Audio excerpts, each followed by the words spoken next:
When you've spent 31 years working inside a law office, you stop believing in coincidences. You start seeing the architecture behind things. The way certain people position themselves, the way they smile just a half second too long, the way they ask questions that sound like small talk but are really surveys. I learned that lesson young, and I learned it hard, and by the time my daughter was old enough to fall in love, I had already filed that lesson somewhere permanent. My husband passed 4 years ago, pancreatic cancer, 71 days from diagnosis to the last breath. He was a quiet man, the kind who solved problems before you knew they existed.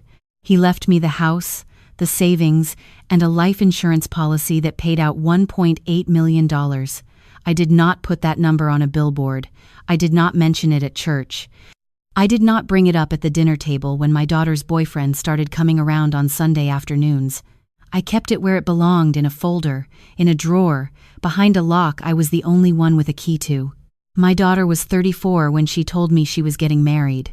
I was sitting at the kitchen table with my coffee going cold, and she walked in glowing in a way I hadn't seen since she was a little girl who still believed the world was mostly good. I hugged her. I told her I was happy. And I was. I just wasn't only happy. Her fiancé was a decent young man, hard-working, quiet in a gentle way, genuinely fond of my daughter in ways I could measure, the way he paid attention when she was talking, the way he remembered small things she'd mentioned weeks before.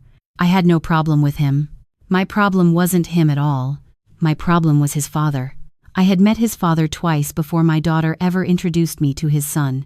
The first time was 11 years ago, at a real estate seminar I attended in the spring, back when I was thinking about what to do with my late husband's rental property.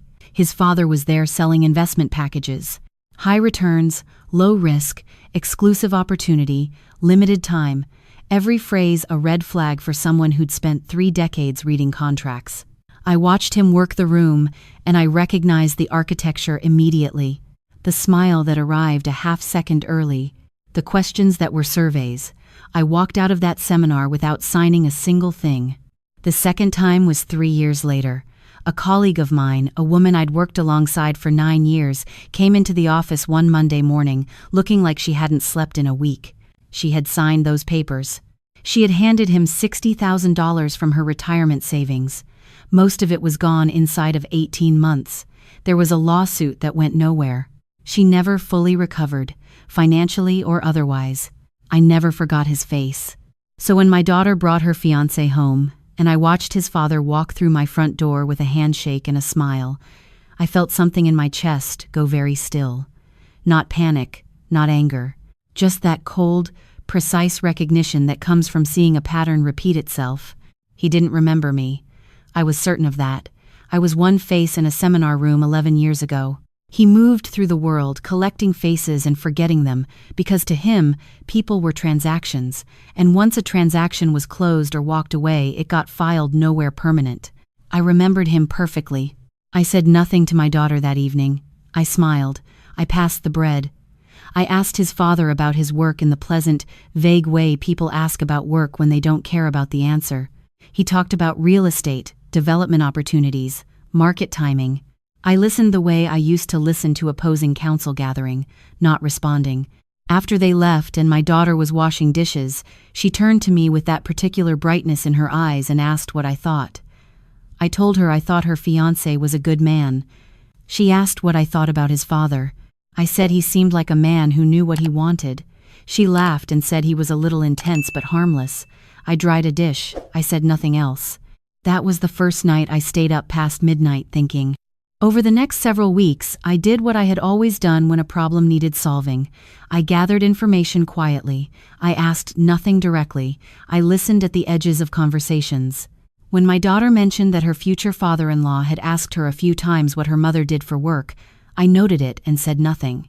When he invited us all to dinner and spent 20 minutes asking about my retirement plans in the guise of friendly interest, I answered with generalities and watched him adjust his approach each time I gave him nothing. He was testing. He was measuring. He was building a picture. What he didn't know was that I was building one too. 6 weeks before the wedding, I drove to my attorney's office. She was a woman I'd worked with years ago, sharp and patient, and someone whose bill I had never once questioned. We sat for 2 hours. I told her everything I knew about my daughter's future father-in-law. I told her about the seminar, about my colleague, about the lawsuits that went nowhere. I told her about the conversations at dinner. And then I told her about the life insurance policy and what I intended to do to protect it. When I left her office, I had a plan. Not a hope, not a suspicion, not a worry I was carrying alone. A plan. The wedding was beautiful. My daughter walked down the aisle in a dress her grandmother would have wept over, and her groom stood at the altar looking like a man who understood exactly what he was receiving. I sat in the front pew and I let myself feel the full weight of that joy, because she had earned it, and I had helped her get there, and whatever came next, I was prepared. The reception was long and loud and full of dancing. His father gave a toast that was technically about the couple but was mostly about himself. Polished, rehearsed, 3 laughs in the right places. I applauded with everyone else. 2 days after the wedding, my daughter called to tell me they were back from their short honeymoon and settling in. Her voice was lighter than I'd heard it in years. She asked if I wanted to come for dinner Friday. I said yes. 3 days after the wedding, his father called me. Not my daughter. Me. He had my cell number from a contact list his son had shared with family. He said he was just checking in, seeing how I was adjusting to the quiet house now that my daughter was gone. He said it warmly, the way people say things that aren't really about what they appear to be about. I said the house was fine. He said he'd been thinking about family, about bringing the 2 sides together, about making sure everyone was looked after going forward. I said that was a lovely thought. He said he'd like to take me to lunch later that week, just the 2 of us, to talk about some family planning ideas he had. I said I was very busy but I'd see him at Friday dinner. He paused, just briefly, then said that sounded wonderful. I called my attorney the moment we hung up. That Thursday night, I sat my daughter down. Her husband was working late. It was just the 2 of us at her kitchen table, the way it had been for most of her life. I poured us both tea, and I told her to listen to me all the way through before she said anything. I told her about the seminar 11 years ago. I described her father-in-law precisely, from the pitch he gave to the phrases he used, and I watched her face change as she recognized the description of the man she now called family. I told her about my colleague. I told her about the lost retirement, savings, and the lawsuit that produced nothing. I watched my daughter set down her mug. Then I told her about the questions he had been asking. About her, about me, about what I did and what I had and what my plans were for the future. I told her that in the 3 days since her wedding, he had already called me once to arrange a private lunch, and I had turned it down. She started to say something, and I held up my hand, because I wasn't finished. I told her about the policy, the $1.8 million. I told her it existed. I told her it was protected, and I told her that no one outside this room and my attorney would ever need to know the specific number. I told her that her father-in-law was building towards something, and that I could not tell her exactly what form it would take, but that I had been watching people like him for 30 years, and the form didn't matter as much as the readiness. I told her, do not confirm, deny, or discuss any financial information with his family. Not the amount, not the account, not the policy, not anything. If he asks you directly, you tell him your mother handles her own affairs and you're not involved. She was quiet for a long moment. Then she said she felt naive. I told her that wasn't naivety, that was trust, and trust was appropriate between a daughter and her mother. I told her the naivety would be walking into what was coming without understanding what it was. She asked what was coming. I told her I didn't know the exact shape of it, but I told her I was ready for it. Her husband came home while we were still sitting there. He could tell something serious had happened in the room. My daughter looked at him for a long moment and then told him to sit down, because there was something he needed to hear about his father. I want to say something about my son-in-law here, because what happened in the next hour matters to how I see him now. He listened. He didn't interrupt to defend his father. He didn't get up and leave. He sat with his elbows on his knees and he listened to every word, and when his wife was finished, he sat back and he was quiet for a full minute. And then he said, "This is not the first time I've heard something like this about him." And then he said, "What do we do?" That's the kind of man my daughter married. I want to be clear about that. 2 Saturdays later, his father arrived at my daughter's home unannounced. My son-in-law was playing golf with a friend. My daughter was there alone, and I happened to be there too. I had come over that morning to help her hang a set of shelves in the second bedroom, the one she was turning into a home office. We were measuring wall space when the doorbell rang. His father came in holding a manila folder and wearing the expression of a man who had already decided how a conversation was going to end. He greeted my daughter with a hug. He greeted me with a handshake and the slightly longer smile. He said he was glad we were both here. Actually, it saved him a trip. We sat in the living room. He set the folder on the coffee table but didn't open it yet. He asked about the honeymoon, asked how the new place was feeling, asked whether they'd thought about the future at all, investments, real estate, building something lasting for the next generation. He was warming up the room the way he always did. Smooth, practiced, patient. Then he opened the folder. Inside were 2 documents. The first was what he called a family investment agreement, a proposal for pooling certain assets across both families into a joint vehicle that he would manage.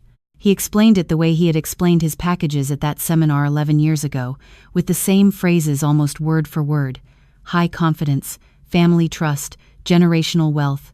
The returns would benefit everyone. The second document was a consent form, authorizing a third-party financial management structure. It named him as the managing trustee. It had a line for my daughter's signature. It had a line for my signature. He slid it across the table.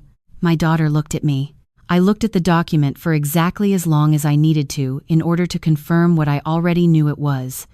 Then I set it down, folded my hands in my lap, and I said, "This is interesting. Would you mind if we had our attorney take a look before anything gets signed?" He smiled. He said, "Of course, that was perfectly reasonable, though the opportunity window on the investment vehicle was fairly narrow and waiting too long might mean missing the entry point." That phrase, opportunity window, I had heard him use it at the seminar. It was designed to create urgency where none existed. I said I understood completely, and I said our attorney was actually available that afternoon and would probably be able to review things fairly quickly. I took out my phone and I texted 3 words to the contact saved under her name. "Come now, please." His expression didn't change much. He said that seemed fast. I told him I believe in being efficient. I told him I'd spent 30 years in legal work and I'd learned that the best time to look at a document is always immediately. He picked up his coffee. He said that made sense. My attorney arrived 40 minutes later. She had the document in her hands for less than 3 minutes before she looked up. She asked his father directly, "Are you a licensed investment advisor in this state?" He said he worked with various partners across multiple structures. She asked again, "Are you individually licensed?" He said the fund was managed through an LLC. She said that wasn't what she asked. He picked up his folder. He said perhaps this wasn't the right timing. He said he'd put together a cleaner version of the paperwork and circle back when everyone had more time to think it through. He said he just wanted to help the family. My attorney said, "I'd also like to let you know that we've documented today's visit, including the nature of the documents presented.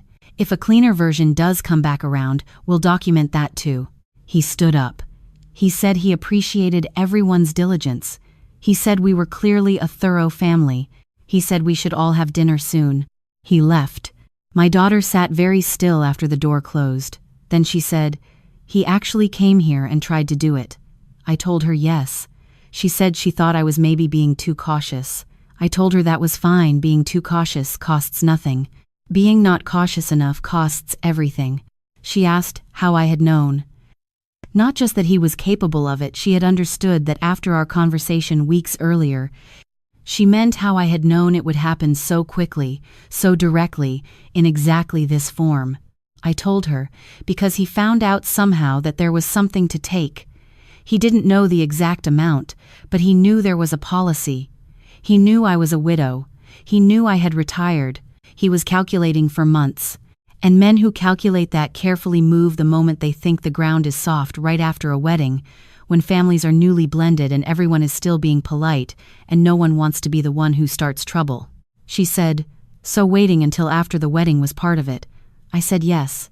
The wedding made her legally connected to his family. He thought that connection gave him an opening. What he didn't account for was that I'd been watching him build toward this since the moment he walked into my house. She asked why I hadn't told her earlier, months earlier, before the engagement was even official.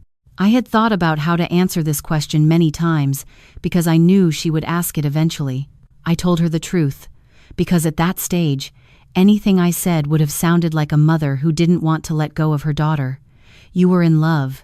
His son is a good man. If I had come to you with suspicions about his father based on a seminar 11 years ago and a story about someone else's money, you would have heard it as interference. You might have pulled away from me at exactly the moment I needed you to stay close. So I waited until I had something real to show you, and I used the time to prepare. She thought about that for a while. Then she said she understood, even if it frightened her, the idea that the timing of information could matter that much. I told her, everything about protection is timing. The warning that comes too early gets dismissed. The warning that comes too late is useless. The warning that lands at exactly the right moment, when the person it's meant for is ready to receive it, that's the only warning that works. Her husband came home from golf to find his wife and his mother-in-law sitting quietly at the kitchen table, and his father's visit already documented in a file folder that now sat on the kitchen counter. He read the documents. He sat down. He made a phone call to his father that I did not listen to, because that was between them, and he needed to have it privately. He was in the back bedroom for 22 minutes. When he came out, he looked tired in a way that had nothing to do with golf. He looked at my daughter and said, "I'm sorry." She said, "You don't owe me an apology for who your father is." He said, "I know. I'm sorry anyway." That is still the most I can say about his character, and I mean it as the highest kind of compliment. In the months that followed, his father did not return. There was no cleaner version of the paperwork. My attorney sent a formal letter advising him that any future financial proposals directed at either my daughter or myself would be reviewed by counsel and potentially reported to the state's financial regulatory office. We did not hear back. My son-in-law's relationship with his father became something quieter and more managed. Not ended, they still speak, still see each other at holidays, but the closeness was restructured, the same way you restructure a room after you realize the load-bearing wall was in a different place than you thought. His father is pleasant at family dinners now, careful. He asks me very few questions. I am pleasant in return. I pass the bread. My daughter asked me once, close to a year after all of it, whether I ever felt guilty for not trusting his father from the beginning, for watching him and waiting instead of confronting him directly. I thought about that for a moment, because I believe questions like that deserve real consideration. I told her, I don't feel guilty, because guilt implies I did something wrong. What I did was protect something that belonged to you. And I did it the only way that actually works, not by announcing what I suspected, which would have given him time to adjust his approach, but by preparing quietly until the moment arrived and then being ready. She said, "The way Daddy used to say, you solve problems before anyone knows there's a problem." I said yes, exactly like that. Her father was a quiet man, and he solved problems before you knew they existed. I spent 31 years learning from him. And when the time came to use everything I had learned, I used it for the person he loved most in the world, which was also the person I loved most in the world, which was her. The policy is still in that folder, in that drawer, behind that lock. The number on it hasn't changed.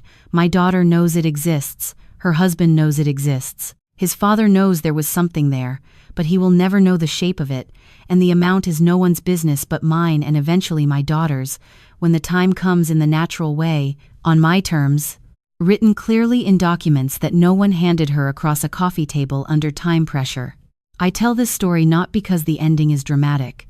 The ending is actually quiet. A man picked up his folder and left, and an attorney sent a letter, and a daughter and her husband built a life that no one managed to interfere with. I tell it because quiet endings require loud preparation, and most people do the opposite. They are loud about what they have and quiet about how they protect it. I was raised to understand the difference. My mother told me once, when I was in my 20s and impatient about everything, the most powerful position you can occupy in any room is the one where you know more than everyone else thinks you know. It is not a comfortable position. It requires patience and a good memory and a willingness to sit with information longer than feels natural. but it is the only position from which you can protect the people who trust you completely. She was right. She was right about most things. I have tried to be right about most things too, for my daughter's sake, and for the sake of whoever she becomes as the years go on. The house is quieter now. I still make my coffee in the morning and let it go slightly cold while I sit at the table thinking. I still keep that drawer locked. I still recognize the architecture behind things, the way certain people position themselves, the way a smile arrives a half-second too early, the way questions dress themselves as small talk. Some people ask me if I ever get tired of watching that carefully. I tell them no. I tell them it's not exhausting to protect what matters. What's exhausting is losing it. I never forget a face, and I am never only happy.